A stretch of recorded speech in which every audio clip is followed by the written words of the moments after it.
صدق الله المولانا العظيم وصدق رسوله النبي الأمين المكين الكريم ونحن على ذلك لمن الشاهدين والشاكرين والحمد لله رب العالمين.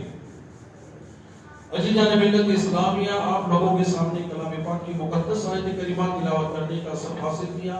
اس پر کچھ روشنی ڈالوں گا. اس سے پہلے آئیے ہمارا مل کر اس آقا نامدار مدینے کی تاجدار دونوں عالم کے مالک و مختار جناب احمد مجتبی محمد رسول اللہ صلی اللہ علیہ وسلم بیجان کا کرو مجاہد کی بدمٹھی میں کلمہ پڑھانے والی آقا، حضرت علی کے لیے سورج کو پلٹانے والی آقا، درختوں سے اپنی اطاعت کرانے والی آقا، ہم گنہگاروں کو اپنے دامن میں چھپانے والی آقا، آئیے ہمارے اور تمہارے آقا کی بارگاہ میں جھک جھک کر عقیدت و محبت کے ساتھ اپنی غلامی کا سنت پیش کرتے ہوئے درود پاک کا ہدیہ پیش کریں اور پڑھیں اللهم سیدنا و مولانا محمد وعلى آلہ والکرام وسلم صلاۃ و سلام علیک یا رسول اللہ صلی اللہ علیہ وسلم.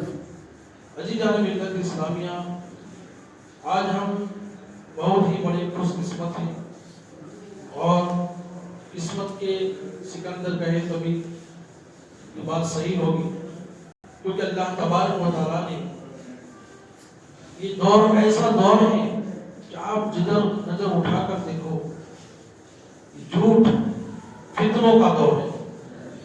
ایک دوسرے مسلمان ایک دوسرے کے سینوں میں حسد، کینہ، بغض، عداوت، غیبت، کوئی ایسی چیز باقی نہیں ہے کہ جو مسلمان کے سینے میں نہیں. ایسا دور پرفتن دور چل رہا ہے، فتنوں کا دور. مسجد میں لوگ آتے ہیں، مسجد سے باہر جاتے ہیں، برائی چالو. ایک مسلمان کو دیکھ نہیں سکتا، حسد، کینہ، بغض لیے پھر جب آپس میں ملتے ہیں تو محبت کے ساتھ ملتے ہیں، جب دور ہوتے ہیں تو ایک دوسرے کی برائیاں کرتے ہیں. تو حدیث میں یہ بھی ہے کہ اگر کوئی تمہارے سامنے کسی کی برائی کرے تو سمجھ لو کہ یہ تمہاری برائی بھی اس کے سامنے جا کے کرے گا. اسی لیے حدیث پاک میں ہے کہ نہ برائی کرو نہ برائی سنو.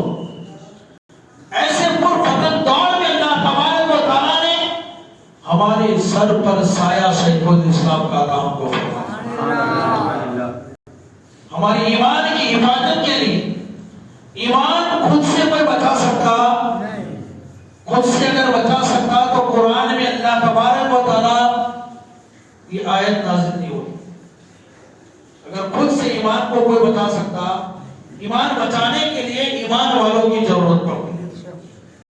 جو میں نے اپنی تقریر کا عنوان بنایا یا ایھا الذین آمنوا اتقوا اللہ، ایمان والوں اللہ سے ڈرو، وکونوا مع الصادقین، اور سچوں کے ساتھ ہو جاؤ. کیوں؟ اس لیے یہی سچے ہیں جو تمہاری ایمان کی حفاظت کرتے ہوئے نظر آئیں گے. تو آج ایسے پرفتن دور میں ہم خوش قسمت ہیں کہ ہمارے سر پر حضور شیخ الاسلام کا سایہ موجود ہے. اور اللہ نے ہم کو ایسا رہبر عطا فرمایا، ایسا شیخ عطا فرمایا، ایسا مرشد کامل عطا فرمایا، ایسا پرہیزگار کہ ہر فن اللہ تبارک و تعالیٰ نے انہیں عطا فرمایا. مفسر بے مثل و مثال، مفکر بے مثل و مثال، مدرس بے مثل و مثال، محقق بے مثل و مثال، سید المفسر بے مثل و مثال. ہر فن میں شاعروں میں دیکھیں، شاعری میں بے مثل و مثال، کتابت میں بے مثل و مثال، پیر قابل میں بے مثل و مثال. اللہ تبارک و تعالیٰ نے ہم کو ایسا رہبر عطا فرمایا. اگر ہم ہمارے شیخ کی باتوں پر عمل کر لیں اور ہمارے مرشد کی بتائے ہوئے طریقے پر اور بتائے ہوئے باتوں پر اگر ہم عمل کر لیں تو الحمدللہ یہی ہمارے لیے کافی ہے کہ ہماری دنیا بھی کامیاب ہو جائے، آخرت بھی کامیاب ہو جائے. یہی تو ہمارے پیر و مرشد ہیں، رئیس المحققین، سید المفسرین، سید المفسرین جن کو لقب سے نوازا ہے. ایسے فتوے دیے کہ فتووں میں بے مثل و مثال. آج سے کئی سال پہلے ٹی وی اور ریڈیو کا فتوا دیا تھا، سبھی لوگوں کو معلوم ہے. فتوا دیا تھا حضور شیخ الاسلام کی بارگاہ میں. جب یہ سوال آیا تو حدیث سے نقلی و اصلی دلائل کے ساتھ ایسے تحقیق کے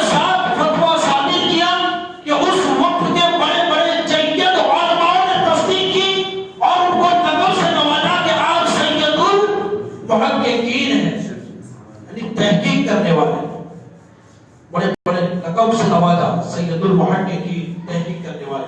اس وقت بہت سارے فتوے لگے، لیکن ان کی نظر جو دیکھ رہی تھی وہ ہماری نظریں کہاں دیکھ سکتی. ایک ولی کامل کی ہی نظر آگے تک رسائی کر سکتی ہے، آگے تک. اور کیوں نہ ہو، ان کی تربیت ہی روحانی پیشواؤں کے بیچ پہ ہوئی ہے. ان کے والد محترم محدث اعظم ہیں محمد محدث اعظم ہیں، کہ وہ محدث اعظم ہیں کہ پورا سال سفر کرتے تھے رشد و ہدایت کے لیے. جہاں پر جاتے لوگ ملنے کے لیے دور دور سے چلے آتے تھے. کہ جب شمع چراغ ہوتی ہے تو پروانے کھینچے چلے آتے ہیں، بلانے کی ضرورت نہیں پڑتی. شمع جب روشن ہوتی ہے تو پروانے کھینچے چلے آتے ہیں جہاں بھی جاتے ہیں. محدث اعظم ہیں، وہ محدث اعظم ہیں کہ جن کے استاد اعلیٰ حضرت ہیں. اعلیٰ حضرت ان کے استاد ہیں. محدث اعظم ہند کے استاد اعلیٰ حضرت کے بارگاہ میں پڑے ہوئے. شیخ وسیع احمد محدث سرتی ایسے جید علماء کرام کے پاس پڑے ہوئے شاگرد ہیں محدث اعظم ہند کہ وہ علامہ وسیع احمد محدث سرتی اور اعلیٰ حضرت کا ایک دور تھا. ایک دور اعلیٰ حضرت کہیں بھی کسی کی دعوت جلدی قبول نہیں کرتے تو کہیں بھی جاتے نہیں تھے. اعلیٰ حضرت مجدد دین و ملت شاہ احمد رضا محدث بریلوی رضی اللہ عنہ کہیں جاتے نہیں تھے. بس وہ کتاب لکھتے، پڑھانے میں لکھنے میں مصروف رہتے. محدث وسیع احمد سرتی کو دعوت کسی مرید نے دی تو کہا کہ چلو اعلیٰ حضرت کو بھی دعوت دیں گے، کیونکہ وہ کہیں جاتے نہیں تو آج میرے ساتھ وہ بھی دعوت میں تشریف لے آئیں گے میرے بہانے. ایک دسترخوان پر ہم دونوں بیٹھ کر کھانا کھائیں گے. تو اعلیٰ حضرت کو بھی دعوت دی، محمد وسیع احمد محدث سرتی کو بھی دعوت دی. ان کے مرید ایک دسترخوان پر جب کھانے کے لیے بیٹھے تو محدث وسیع احمد سرتی کو بیگن بہت پسند تھا. بیگن کھانا بہت پسند تھا. تو کھاتے کھاتے ان کے مرید تو جانتے تھے پیر کی ہر عادت، کہ پیر کو کیا کھانا پسند ہے، پیر کو کہاں بیٹھنا پسند ہے، پیر کو کہاں سونا پسند ہے، پیر کو کیا کیا پسند ہے. جو کھانا پھر شیخ بنے اس کو سب معلوم ہوتا ہے. عادت پیر کی جاننا بھی ضروری ہے مرید کے لیے کہ ہمارے پیر کو کیا پسند ہے.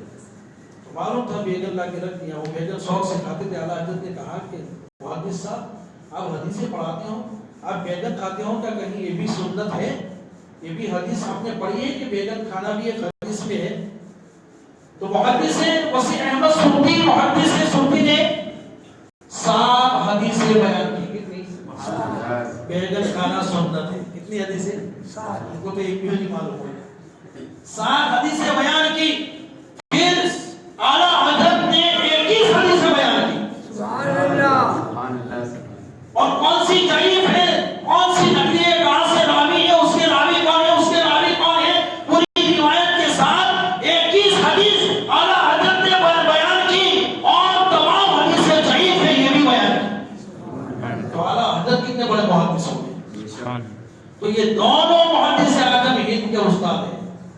محمد وسیع احمد سرتی بھی استاد ہیں اور اعلیٰ حضرت بھی محدث اعظم ہند کے استاد ہیں.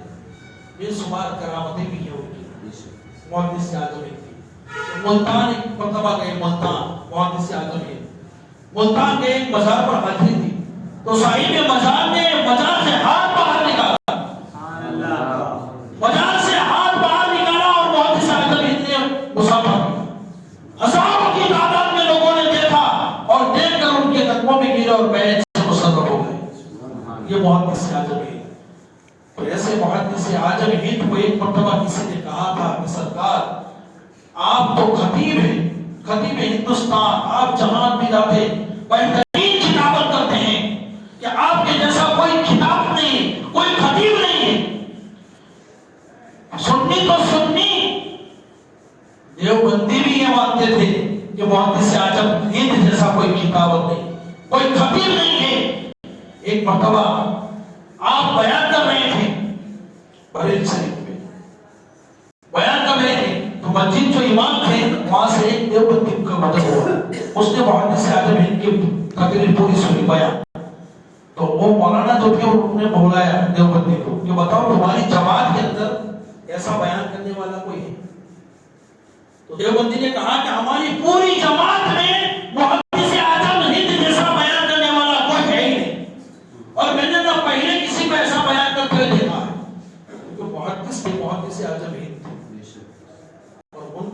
الجمل سوال کیا کہ سرکار آپ تو تقریریں کرتے بہترین مدلل دلیلوں کے ساتھ تفسیر و حدیث بیان کرتے ہیں، لیکن آپ کا بیٹا جو ہے مدنی وہ تو پڑھتا ہے، پڑھنے کے دوران کبھی وہ بیان کرتا نہیں، وہ تو کبھی بولتا نہیں۔ تو محدث عالم ہند نے کہا کہ بطور کے بچوں کو کبھی تیرنا سکھانا پڑتا نہیں۔ یہ ان کی نگاہ تھی، اتنا جواب دے دیا دو جملوں میں، اور جو اللہ والے ہوتے ہیں وہ دو ہی جملوں میں سمجھا دیتے ہیں۔ اگر کوئی ان کے سمجھ میں آ رہا ہے تو دنیا بھی کامیاب، آخرت بھی کامیاب۔ اللہ والے زیادہ بولتے نہیں ہیں، دو ہی جملوں میں سمجھا دیتے ہیں۔ بس یہ وقت آیا کہ جب بولنے لگے، مدنی میاں جب بولنے لگے تو بڑے بڑے علماء یہ کہنے لگے کہ ایسا مقرر ہم نے نہ کبھی پہلے دیکھا نہ دیکھیں گے۔ ان کا بیان انداز بالکل الگ ہے۔ آپ مدنی میاں کی تقریر سنو اور سب علماء کی تقریر سنو، بالکل انداز الگ، بیان کرتے جائیں گے، بیچ میں حضور کا درود پڑھتے جائیں گے، بیان کرتے جائیں گے، حضور کا درود پڑھتے جائیں گے۔ اس سے پتا چلا کہ مفسر بھی بے مثل و مثال، مقرر بھی بے مثل و مثال، محقق بھی بے مثل و مثال، مفتی بھی بے مثل و مثال، محدث بھی بے مثل و مثال، شاعر بھی بے مثل و مثال، اور پیر کامل بھی بے مثل و مثال، اور بولتے لگے، اور عاشق بھی بے مثل و مثال، درود پڑھتے جاتے، بیان تقریر میں درود پڑھتے جاتے۔ آپ نے سنا سب مولانا تقریر کرتے ہیں، بڑے بڑے علماء تقریر کرتے ہیں، لیکن حضور شیخ الاسلام جب تقریر کرتے ہیں تو ایسی تقریر کرتے ہیں کہ ہر چھوٹے بڑے پڑھے ہوئے نہ پڑھے ہوئے سب کے دماغ اور دل میں ان کی تقریر اتر جاتی ہے، ایسا بیان انداز ہوتا ہے۔ تو آج شیخ الاسلام کی ولادت کا دن ہے، اللہ تبارک و تعالیٰ ان کا سایہ ہمارے سروں پر دراز رکھے، اور پیر مرشید میرے آقا کی عمر میں اللہ تبارک و تعالیٰ بے شمار عطا فرمائے، اور ان کا سایہ دراز تمام امت مصطفیٰ پر قائم و دائم رکھے۔ پھر بولنے جائے کہ ان کا بیان کرنے جائے تو پوری رات ختم ہو جائے گی، اتنی بڑی کتاب ہے سوال میرے پاس، تو انہوں نے دین کی خدمت کی اور ابھی بھی کرتے ہیں۔ حالانکہ ضعیف کی وجہ سے تقریر اور دورے کے جانے کا آنا کا بند کر دیا، پرہیز کرتے ہیں، لیکن وہاں بیٹھے بیٹھے بھی دین کا کام شروع ہو، دین کا کام شروع ہو۔ جو ان کی بارگاہ میں ایک بار چلا گیا بیٹھ گیا بس ان کا ہو گیا، سمجھو۔ تو روحانی پیشواؤں میں ان کی تربیت ہوئی، ان کے والد محدث اعظم ہیں، ان کے دادا حکیم اتنے بڑے حکیم تھے، محمد حکیم نظر اشرف صاحب صفی الجیلانی اتنے بڑے حکیم تھے کہ آواز سن کر کپڑے کو سن کر بتا دیتے تھے کہ اس کو کیا تکلیف ہے، اس کو کیا بچ ہے، آواز سن کر کپڑا سن کر بتا دیتے تھے، تشخیص کر لیتے تھے کہ اس کو کیا پرابلم ہے، اتنے بڑے حکیم تھے۔ اور ان کے نانا محمد احمد اشرف صفی الجیلانی، اور ان کے پر نانا جس کو لوگ کہتے ہیں اعلیٰ حضرت اشرفی میاں، علی حسین اعلیٰ حضرت اشرفی میاں، صاحب سمنا مخدوم پاک کے بعد نور العین، اور ان کے بعد اگر کسی کو مقام ملا تھا تو وہ علی حسین اعلیٰ حضرت اشرفی میاں کی ذات مبارک تھی۔ ان کی کرامتیں تو بچپن سے شروع ہوئی۔ اعلیٰ حضرت اشرفی میاں جو بانی ہے دارالعلوم سلطہ مبارک پور کے بانی ہے، انہوں نے اٹھا کیا، اور ان میں جو پڑھاتے تھے شیخ الحدیث حضور حافظ ملت الحاج مولانا عبدالعزیز صاحب کے تھا، جن کو حضور حافظ ملت ان کا لقب تھا، حافظ ملت سے ان کا کام تھا، وہ کہتے تھے کہ زمین کے اوپر کام، زمین کے نیچے آرام، ان کا یہ جملہ ہوتا تھا، زمین کے اوپر کام، زمین کے نیچے آرام۔ یہ حضور شیخ الاسلام کے استاد ہیں، شیخ الحدیث مولانا عبدالعزیز حضور حافظ ملت رحمت اللہ علیہ، اصل میں مبارک پور جو مدرسہ سنیوں کا سب سے بڑا، وہاں کے وہ بانی ہیں شیخ الحدیث تھے۔ تو وہ جو حضور مدنی میاں کے استاد ہیں، ان کے پاس پڑے ہوئے ایسے جنگل علماء کے پاس تو بڑی صفت علماء تھے، ان کے شاگرد ہیں حضور شیخ الاسلام، اور جو وہاں سے پڑھ کر آتا ہے تو ان کے فیض سے وہ مالا مال ہوتا ہے، چاہے وہ ایک دن پڑھ کے آئے، 2 دن پڑھ کے آئے، 3 دن پڑھ کے آئے، عالم بن کے آئے، ایک دن روٹی کھانے اصل میں مبارک تب بھی حضور حافظ ملت کا اس کو فیض نصیب ہوتا ہے اور اس کے پیچھے مصباحی کا لقب لگتا ہے. مصباحی کہتے ہیں کہ مصباحی جس کے پیچھے لگے سمجھ لو کہ اس کے اوپر فیض ہوتا ہے, وہ بڑا عالم بن کے نکلتا ہے وہاں سے. تو ہم تو آج کل کیا مصباحی کسی کو کہتے ہیں, مصباحی جس کا پیچھے مصباحی لگتا ہے سمجھ لو کہ وہ جید عالم ہے, جید عالم. اس کے پاس پڑھنے بیٹھو اس کو اس کا امتحان دو تو پتا چلے گا کہ کتنا پڑھا ہوا ہے. الحمدللہ وہ روحانی پیشواؤں میں حضور شیخ الاسلام کی تربیت ہوئی. بچپن سے حضور شیخ الاسلام کا ایسا مزاج تھا کہ ان کے والد محترم کے پاس فارسی اردو کی کتابیں تھی. اس کے بعد داخلہ سکے مبارکپور میں ہوا اور وہاں پر پھر درس نجامی پڑھتے رہے. پڑھتے وقت بھی حضور شیخ الاسلام کے خود ایک دوسرے سے زیادہ بات ان کا یہ من نہیں تھا, بالکل اپنی اپنی پڑھائی میں مشغول رہتے تھے. اصل کے بعد ہر مدرسے میں چھٹی ہوتی ہے بچوں کی, ہر دارالعلوم میں کہیں بھی جاؤ اصل سے مغرب تک بچوں کی چھٹی رہتی ہے. بچے جہاں کہیں بھی جائے, باہر جائے, ادھر ادھر بچے گھومتے رہتے. لیکن وہ ٹائم میں بھی حضور شیخ الاسلام اپنی کتابت یاد کرتے یا تو پھر شعر و شاعری لکھتے تھے. ان کو کھیل کود بالکل پسند نہیں تھا, بالکل سب بچوں سے الگ تھا. اور جہاں تک پڑھے وہاں تک نہ کبھی کسی کی شکایت نہ کسی کو کی, کسی کی شکایت نہ کسی کو کی. درس نجامی پڑھتے پڑھتے ہی والد محترم کا سایہ سر سے اٹھ گیا. پھر والد محترم کا سایہ سر سے اٹھ گیا. اس کے بعد پھر وہ پڑھنے کے لیے ایک سال پھر اصل مبارکپور سے ان کو فراغت حاصل ہے حضور شیخ الاسلام. اس کے بعد ان کو اصل کا تاج ان کے سر پہ رکھا, ان کے جو بڑے پیشوا ہیں. اور جاہل جتنا بھی علم تھا حاصل کر لیا. اب باطنی علم کے لیے پیشوا چاہیے, تو پیشوا بھی ایسا ملا کہ جس کو دیکھنے سے رب یاد آ جائے. سبحان اللہ. رہنما بھی ایسا ملا کہ جس کو دیکھے تو خدا یاد آ جائے. حضور سید مختار اسلم, حضور سرکار کلا جس کو دنیا کہتا ہے. سبحان اللہ. حضور سرکار کلا میرے پیر و مرشد کے پیر و مرشد حضور سرکار کلا, جن کو دیکھ کر جنات بھی کانپتے تھے. ایسی شخصیت تھی وہ ان کے پیشوا ہیں. اور آگے چلے جائیں گے. اعلیٰ حضرت اشرفی میاں کی بات میں بتا دوں آپ کو کہ اعلیٰ حضرت اشرفی میاں مکتوب پاک کے بعد ان کا مقام ایسا تھا. اعلیٰ حضرت اشرفی میاں کہ بچپن میں چھوٹے چھوٹے بچے کھیلتے ہیں اور یہ سردیوں کا بھی موسم ہے.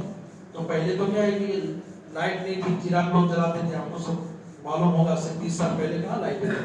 30-40 سال پہلے لوگ گھروں میں فانوس لے کے چلتے تھے, دیے جلاتے تھے, وہ سب سسٹم تھے. اور چولہے جلا کے باہر دھونی کر کے تاپتے تھے. تو اعلیٰ حضرت اشرفی میاں سب سید کے بچے کے ساتھ وہ بھی دھونی میں تاپتے تھے. تو تاپنے کے لیے سب کہتے ہیں کہ یہاں تو لیا لکڑیاں, کل یہ لیا ہوگا, پرسوں یہ لیا گا. 4-5 دوست ہوتے تو بیٹھتے ہیں تو کہتے ہیں کہ چل آج تو لیا, کل وہ لیا گا, پرسوں یہ لیا ہوگا. تو اعلیٰ حضرت اشرفی میاں نے ایک بچے کو کہا کہ آج تم لیا, تو کہ میں نہیں جاؤں گا. تو نہیں جانا ہے تو کوئی بات نہیں, تم نے جو یہ سال اوڑی ہے وہ سال لاؤ, اس سے ہم آگ لگاتے ہیں اور پھر ہم تاپتے ہیں. اس سے اپنی بھاشا میں بولو. وہ سال ان کی اتار لی. اب آنکھوں کے میں لے لو, میرے عمر ایسا سال اتار لی. اعلیٰ حضرت اشرفی میاں نے چولہے میں ڈال دیا, وہ جل گئی. اب جل گئی تو ہو گئے گا میری سال لاؤ. میں گھر جاؤں گا تو مجھے ماریں گے میرے ممی کو, میرے والدین مجھے ماریں گے, ڈانٹیں گے, بولیں گے کہ تو لے کے گیا تھا, کیوں نہیں لایا, کیوں جلا ڈالی. اب میں کیا جاؤں گا گھر پہ, اب مجھے میری سال واپس کر دو.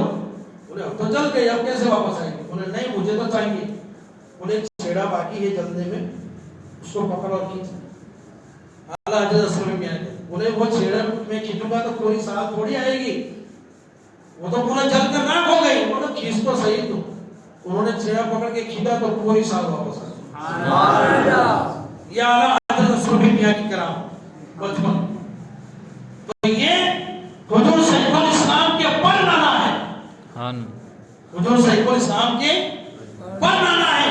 اب بزرگ ایسا اور حضور شیخ الاسلام 39ویں واسطے سے ماں فاطمہ الزہرا رضی اللہ تعالیٰ عنہا سے سلسلہ لیتے ہیں. اور 26 واسطوں سے غوث پاک کے پوتے لگتے ہیں. 26 واسطوں پہ غوث پاک آتے ہیں اور 39 واسطوں پر فاطمہ الزہرا رضی اللہ تعالیٰ عنہ کی داد آتی ہے اور 40 میں نبی پاک صلی اللہ علیہ وسلم. تو یہ حجر مدنی میاں کا مقام ہے. اور کیا انداز ہے یہ کا دیکھو, حضور سید الاسلام اتنے بڑے عاشق رسول ہیں, وہ بھی دیکھو فرماتے ہیں بڑے لطیف ہے نازک سے گھر میں رہتے, بڑے لطیف ہے نازک سے گھر میں رہتے ہیں, میرے حضور میری چشمتا میں رہتے ہیں. مقام ان کا نفل سے زمین عرش ولی, وہ اپنے چاہنے والوں کے وہ اپنے چاہنے والوں کے گھر میں رہتے ہیں. یقین والے کہاں سے چلے کہاں تک پہنچے, یقین والے کہاں سے چلے کہاں تک پہنچے, جو اہل شک ہے اگر میں مگر میں رہتے ہیں, جو اہل شک ہے اگر میں مگر میں رہتے ہیں. عزیز جانب جنت اسلامیہ, تو آج ہم خوش قسمت ہیں, اگر میں بیان انداز کرنا چاہوں تو رات ختم ہو جائے گی. حضور سید الاسلام کا سایہ ہم پر قائم و دائم ہے. ہم یہ دعا کرتے ہیں مولا کریم کہ سرکار کی عمر میں بے پناہ برکت عطا فرمائے اور صحت اور تندرستی عطا فرمائے اور ان کا سایہ دراز ہم پر اور ساری عوام سنیت پر قائم و دائم رکھے. مولا کریم آج کی ہماری محفل کو اس کی بارگاہ رحمت میں قبول فرمائے اور سرکار کے فیض سے ہم کو مالامال فرمائے اور ان کے نقش قدم پر چل کر زندگی بسر کرنے کی نیک توفیق اور عطا فرمائے. مولا کریم ہمارے جوانوں نے جو محنت کی ہے ان کو دن دنی رات چوبی ترقی عطا فرما. جتنے بھی جوان ہیں اس محلے والے بھی اور اس محلے والے بھی, تمام جوانوں میں ایکتا عطا فرما, پیار محبت عطا فرما, اتحاد عطا فرما. الہ العالمین سب کو آپس میں پیار اتحاد سے رہنے کی نیک توفیق عطا فرما, ایک توفیق اور رفیق عطا فرما اور سنت مصطفیٰ صلی اللہ علیہ وسلم پر چل کر زندگی بسر کرنے کی ایک توفیق اور رفیق عطا فرما. یہ محبت سے محبت تجھے تو ہم تیرے ہیں, یہ جہاں کیا چیز ہے لوگوں کا رب تیرے ہیں. محمد کی محبت دین حق کے شرط اول ہے, اگر ہو اسی میں کچھ کامی تو سب کچھ نہ مکمل ہے. وما علینا الا البلاغ.